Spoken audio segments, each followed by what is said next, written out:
Just 6 months after leaving the White House, Jared Kushner cashed in, and he cashed in big, to the tune of a $2 billion investment in a new investment fund that he was setting up coming from the Saudi crown prince. And if that seems corrupt, that's what it is. This is a story of corruption, and we're gonna give you all the amazing details. Starting with this is there was a Saudi screening panel, which is supposed to make sure that Saudi Arabia's public investment fund only makes wise investments.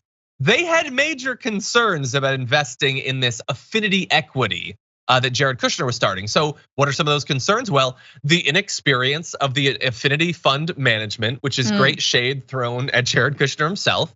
The possibility that the kingdom would be responsible for the bulk of the investment and risk. Remember that, because we're gonna return to it. Due diligence on the fledgling firm's operations that found them unsatisfactory in all aspects. That's a red flag. A proposed asset management fee that seems excessive. Well, if you're just trying to cash in, then yeah, you'd have high fees like that. And public relations risks from Mr. Kushner's prior role as a senior advisor to his father-in-law. And bear in mind, Jared Kushner has been involved in businesses before, but you just might expect, well, all of them do this investment stuff, right? He's done it. No, this is his first. And he got $2 billion. Now, does that sound like the great launching off point into another one of these Hulu con artist shows? Yes, sure. Yes. But in terms of a wise investment strategy, not so much. So Francesca, let's dive into this. There were a lot of legitimate concerns raised there, but bear in mind that just days later, after that report came out, it was overruled. The board was overruled by the Crown Prince Mohammed bin Salman himself, who of course had worked with Jared Kushner when he was in the White House. Funny how that works. What do you think? Well, I think we should be talking about Hunter Biden's laptop. What's on it? Show me the laptop. What's on the hard drive? What kinds of things has he been downloading? What's his search engine history? Did he put it in the candy on his penis? I gotta know. That's what matters. Putting that aside, since you are a biased lib, this is just so on brand. I love that though, that Saudi Arabia, first of all, we knew he was doing this. He was doing this before he got into the White House. He was doing this in the White House, which by the way, he never had security clearance to be inside of. And he's doing this outside of the White House. So it is just par for the course. He also stole money from the American people. I will never let anyone forget that he got like almost $4 million worth of PPP loans. So there's fraud in there, fun. But I like how Saudi Arabia has invested in like a bloody war in Yemen, starving millions of people.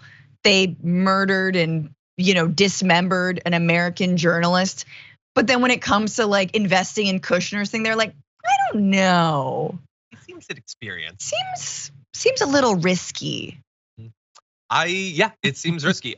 He hasn't done this before. Apparently, there's no they haven't stated what the philosophy or the target sectors that this fund is even going to invest in.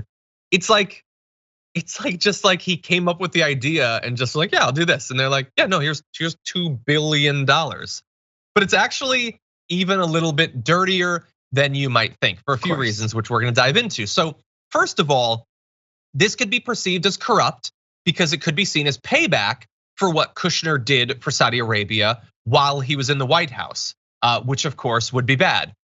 But it could also be seen as equally corrupt, perhaps more so, because Jared Kushner could well be back in the White House in a couple of years. This could be an investment, not in affinity equity, but in the second Trump administration if it happens. Sure. And I'm so glad that you brought up Hunter Biden because they will focus on the drug stuff and the sex stuff with Hunter Biden, but they will pretend that their concerns are substantive. This is about someone related to the president being paid by a foreign power to influence Biden. It's not about Hunter and the laptop, it's about Joe. Well, what's this, man? That's $2 billion. And we don't need to delve into a laptop to find out the details. This is all publicly reported. But suddenly, massive infusions of foreign money into the familial inner circle of a president, not something that they're worried about. Other concerns, one is that, and I mentioned this earlier, that they could be responsible for the bulk of the investment and risk. He wants to raise $7 billion, a lot of money. And hey, I say, grind every day or whatever, but he's raised 2.5 billion. That means 2 out of the 2.5 billion is just from this investment fund from the Saudis. And the thing is, there's another part of this potential corruption. That is that Steven Mnuchin has also gotten, through his Liberty Strategic Capital, $1 billion from this Saudi fund. There are some differences though. So first of all, he has raised money from a number of other places. Mnuchin did not just get it from the Saudis solely. Mnuchin has prior experience in managing funds like this, and the target sectors that the fund is going to be investing in actually lines up with what the Saudis invest in. Now, is it still corrupt? Yeah, probably. But at least there's some cover here. For Kushner though, it basically is MBS was like, no, I want to do this. There's no good reason. We're going to lose money. This entire thing's going to fall apart like Truth Social, but we're doing it anyway. And so just massive potential for not just as a reward for what happened already, but they could be setting themselves up for massive arms deals once Trump is president again. The whole thing is absolutely dirty. I mean, it's amazing we can get away with if you just have an orb that you can dance with and a sword. You got a sword, an orb, lots of oil. It's just like this a winning combo. Sword, orb, oil. It's brilliant. And I also think this is clearly an investment in the future to see if Trump is going to be back in the White House. Mnuchin, has Mnuchin been dancing with the stars? Does he come out with a book? No. Will he? Probably, if Trump is not reelected.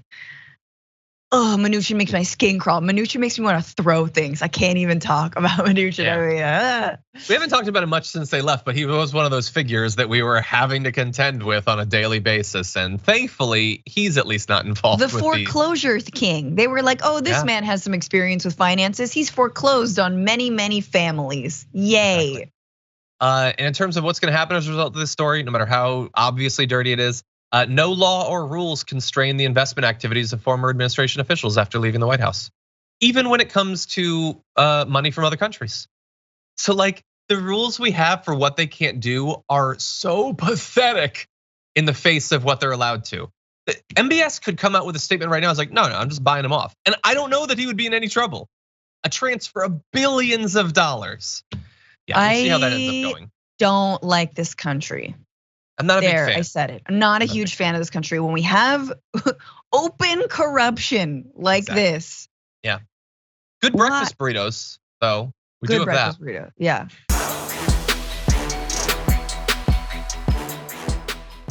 For more political news breakdowns, interviews, stories of activism, and me trying my hardest to care about the occasional big celebrity news story, subscribe to our YouTube channel at youtube.com/thedamagereport.